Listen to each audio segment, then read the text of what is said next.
Salut à tous, c'est Cloud, j'espère que vous allez bien. Ça me fait super plaisir de vous retrouver aujourd'hui pour cette nouvelle vidéo où l'on va parler d'un sujet très intéressant puisqu'on commence et qu'on débute cette nouvelle série que j'ai appelée Foot Fiction. Effectivement, on va parler de sujets différents des simples analyses qu'on a pu avoir jusqu'à aujourd'hui puisque dans cette série, on va parler du futur du football. Et dans cette vidéo plus particulièrement, comme vous l'avez bien compris, on va analyser et prédire l'évolution des deux plus grands phénomènes sans doute de notre prochaine décennie. J'ai nommé Kylian Mbappé et Erling Haaland. C'est parti, on se retrouve en 2025. Mesdames et messieurs, nous sommes le 8 décembre 2025 et Erling Haaland, meilleur buteur de Manchester City depuis 4 ans, vient de remporter son deuxième Ballon d'Or. Il succède donc à Kylian Mbappé, qu'il avait remporté l'année dernière en 2024 avec le Real Madrid, club pour lequel il évolue depuis 3 ans déjà. Les deux meilleurs joueurs du monde à l'heure actuelle se livrent donc une lutte sans merci pour cette prestigieuse distinction qu'ils n'ont pas fini de se disputer.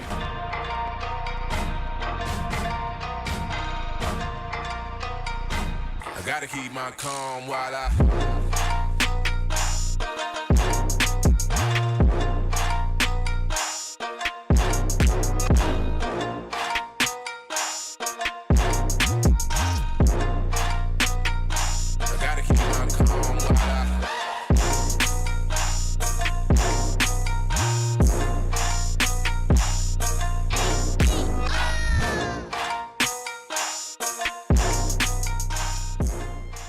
Bon, j'espère que vous avez kiffé la petite intro, ça m'a fait plaisir de faire ça. On part tout de suite sur la réelle analyse et la réelle prédiction de l'avenir de ces deux stars. C'est parti. On commence donc avec leur parcours, les possibles transferts, qu'est-ce qui va se passer dans les prochains mois, dans les prochaines années. C'est extrêmement dur de prédire, évidemment, on ne peut pas savoir. Je pense que même Kylian Mbappé à l'heure actuelle ne sait pas, mais ça reste très intéressant de pouvoir spéculer un petit peu et on va analyser et prédire tout ça, bien sûr, en se basant sur la situation actuelle et tous les faits et les infos qu'on a.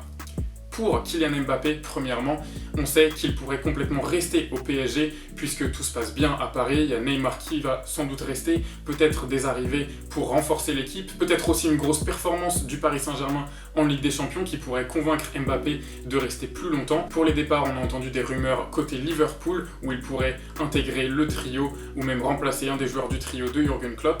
Et on a évidemment entendu des rumeurs et énormément de rumeurs à propos du Real Madrid où Kylian Mbappé pourrait donc rejoindre Benzema, Hazard et compagnie. Du côté d'Erling Haaland, on ne sait pas non plus puisque tout se passe bien à Dortmund, il a l'air très satisfait de sa situation, de ses coéquipiers, même si le club peine un petit peu à réussir en tout cas cette saison, ce qui pourrait évidemment le motiver à partir. Et dans ce cas, où partirait-il? On a eu aussi des rumeurs pour Erling Haaland, on va regarder ça. La première, elle le mène au Real Madrid, là aussi, où Florentino Pérez aurait peut-être décidé de se pencher sur Haaland plus que sur Mbappé. On a même eu des rumeurs où les deux pourraient rejoindre le club à 1 an d'intervalle. On a aussi eu des rumeurs du côté du Barça qui voudrait recruter Erling Haaland apparemment cet été.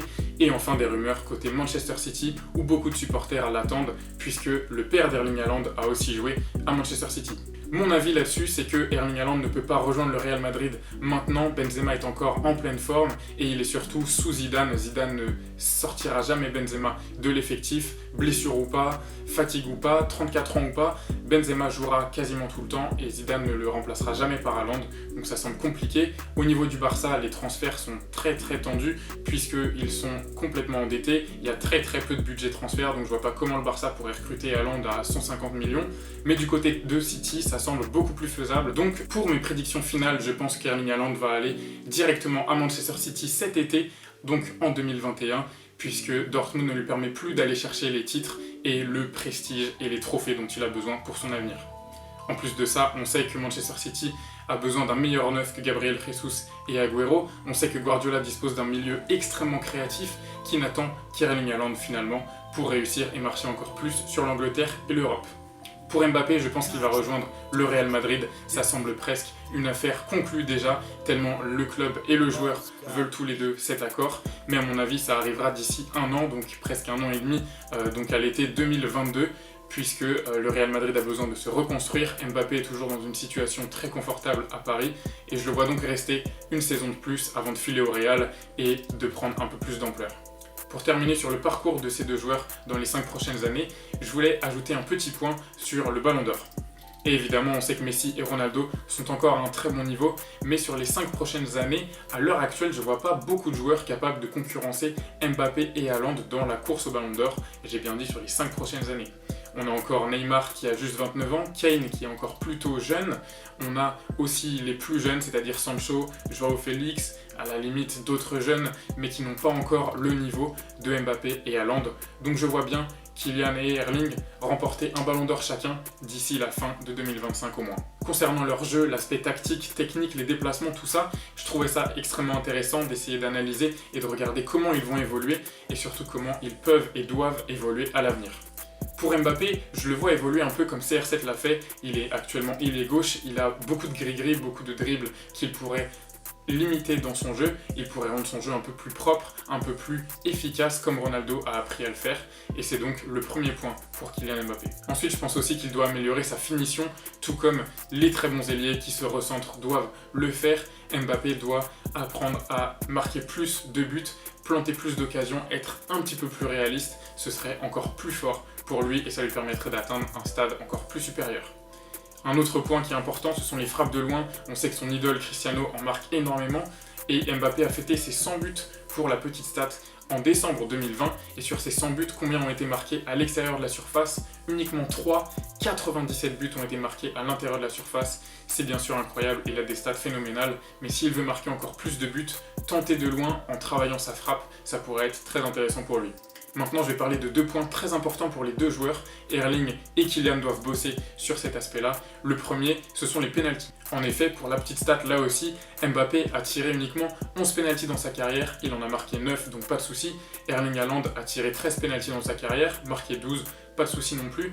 Les 2 joueurs ont donc un bon taux de réussite, mais je pense qu'ils vont être amenés à tirer encore plus de pénaltys à l'avenir s'ils veulent avoir des stats hors du commun, comme ils sont tous les 2 en train de viser et chercher ça. Il faudra donc qu'ils soient extrêmement efficaces sur pénalty et qu'ils les tirent plus souvent, puisque l'exemple c'est tout simplement Erling Haaland qui a tiré uniquement que 2 pénaltys cette saison et il en a manqué un. Ça prouve qu'il y a encore un petit peu de travail de ce côté-là.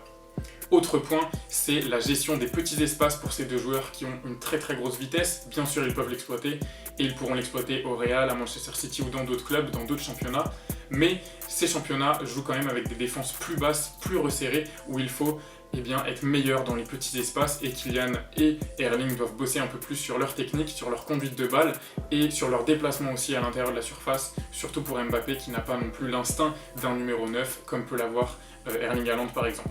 Pour Erling, au niveau de son jeu, je pense qu'il doit améliorer sa protection de balle, sa conduite de balle, sa technique comme on l'a dit, et s'inspirer de Lukaku tout simplement, qui lui a beaucoup appris, qui était moqué il y a 3 ans sur sa technique minable et qui aujourd'hui est devenu monstrueux, a amélioré tout ça, et je pense qu'Erling Haaland a un bon exemple à suivre pour utiliser son physique et aussi améliorer sa technique. Enfin, un autre point très important pour Erling Haaland, c'est d'améliorer son jeu de tête. On sait qu'il fait 1m94, il est très costaud, il est censé marquer de la tête plus souvent et surtout prendre des ballons de la tête plus souvent parce que je regarde énormément de matchs de Dortmund et on le voit très peu récupérer des ballons de la tête et avec cette taille-là, avec ce gabarit-là, marquer 2 buts de la tête par saison, c'est pas normal. Et là aussi, je pense qu'Haaland doit prendre exemple sur Lukaku, Zlatan et Cristiano qui sont très forts avec leur jeu de tête et qui arrivent à marquer 5-10 buts de la tête par saison.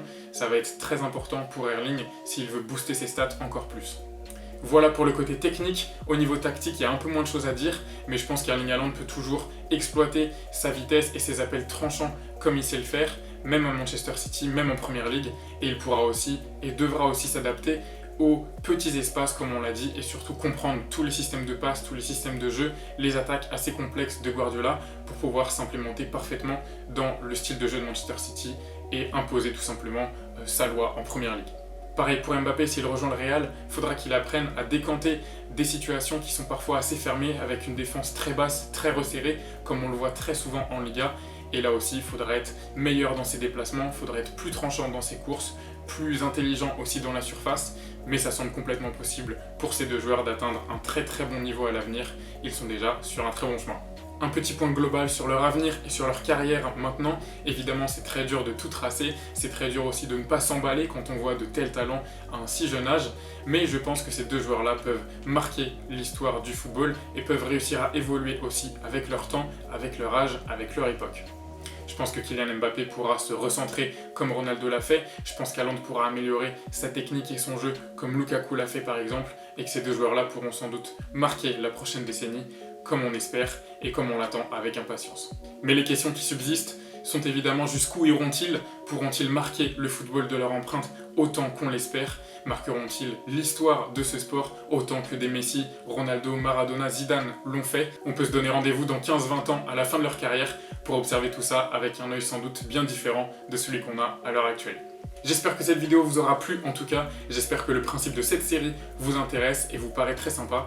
En tout cas, moi j'aime beaucoup pouvoir partager ça avec vous, j'adore essayer de prédire et comprendre un petit peu l'avenir et donc ça me fait vraiment plaisir de pouvoir poster ça sur ma chaîne.